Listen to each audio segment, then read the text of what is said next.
Fact 1 ఈ ఆలయం కేరళలోని తిరువనంతపురంలో ఉంది. ఫ్యాక్ట్ 2 స్వామివారు ఆదిశేషుడిపై శయనిస్తున్న రూపంలో ఉంటారు. ఫ్యాక్ట్ 3 విగ్రహం సుమారు 18 అడుగుల పొడవు ఉందని చెబుతారు. ఫ్యాక్ట్ 4 స్వామివారి దర్శనం 3 ద్వారాల ద్వారా జరుగుతుంది.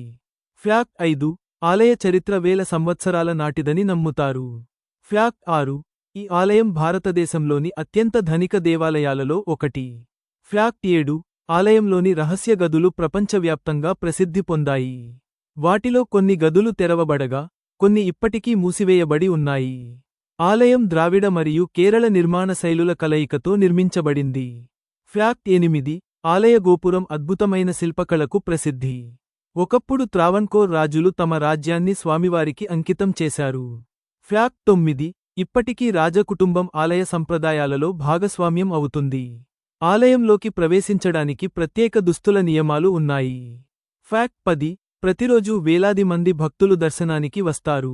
అనంత అంటే ఆదిశేషుడు, పద్మనాభ అంటే నాభి నుండి పద్మం ఉద్భవించినవాడు. Please do subscribe Hanu updates for more videos.